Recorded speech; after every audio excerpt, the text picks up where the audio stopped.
2 days away from a major event. The Republican presidential debate is going to be hosted by NewsNation, airing live here from the University of Alabama in Tuscaloosa on Wednesday night. I know it's a big week for us here. A new polling done by NewsNation and our partners over at Decision Desk HQ showed just how important this next debate is, with nearly 2/3 of those surveyed saying they would support states removing President Trump from the ballot if he's convicted in any of the 4 criminal cases against him.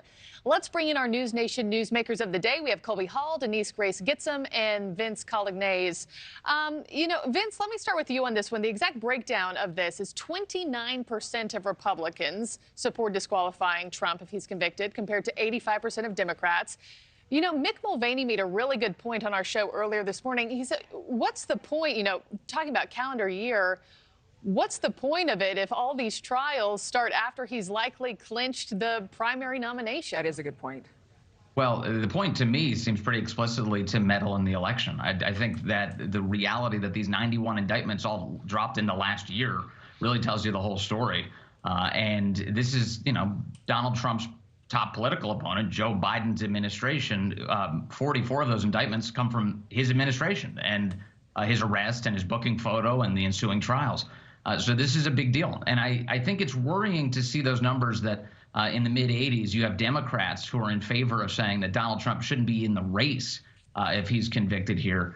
It's kind of a sign of how authoritarian that side of the aisle has become. It's an anti-democratic thing to wish your opponent is not even in the race. And there's a lot of that going on the left right now, unfortunately. But a lot of Americans, they feel completely, helpless in terms of being able to do anything to change the system, even if they do believe that this is all politicized. Denise, I know there are current attempts by advocacy groups and activists to try to take the former president's names off of ballots. They're invoking Section 3 of the 14th Amendment. But what would actually have to happen for states to take his name off?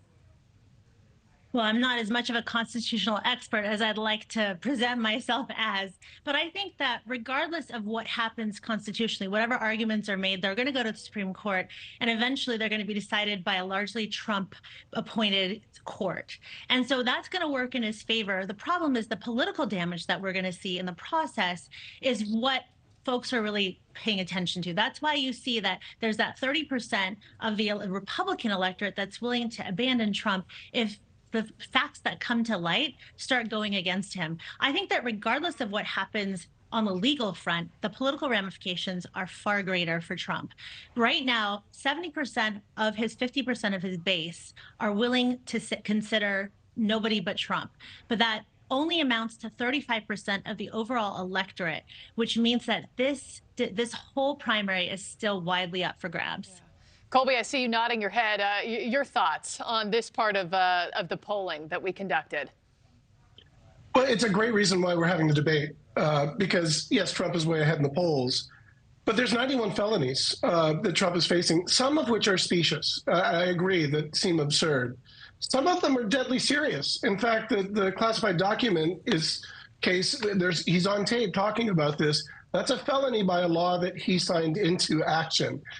So, I think that there's a decent chance that, if he is convicted by a very serious crime, it's not election interference. No one is above the law.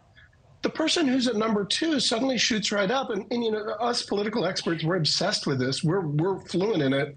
I think most Americans, when they hear the details of some of these alleged crimes, the fraudulent electors, the classified documents, they're deadly serious, and they're unbecoming of anyone that wants to be president, which is why the race for number 2 is suddenly very important, why the debate is must-watch TV. But I think that the perception out there is, what is taxpayer money going towards, really, whether it pertains to the former president or Hunter Biden? Let's talk about what DeSantis is saying now. He's going to be one of the men on this debate stage on Wednesday night. He is warning his fellow Republicans, Denise, saying, y'all are paying way too much attention to Hunter, and this could backfire. People in America don't care about Hunter Biden's laptop. They care about immigration. They care about the economy. Does he make a valid point here? He makes a valid point, but House Republicans can walk and chew gum at the same time. They can fix all the issues that Americans care deeply about, and they can go after whether or not there's a rat that they're trying to sniff out. And I think most Americans agree, polls have shown, that there's something to be looked into a little deeper. Now, whether or not they're successful in actually getting the president impeached is a big question mark. And I think the concern is that that narrative, the going after of Biden, so overshadows any good that House Republicans can do in passing policy that actually addresses Americans' needs, that even if they win on the policy front, they could lose the PR war. Thank you for watching. Go to newsnationnow.com to find News Nation on your television provider. And don't forget to click the red subscribe button below to get more of News Nation's fact-driven, unbiased coverage.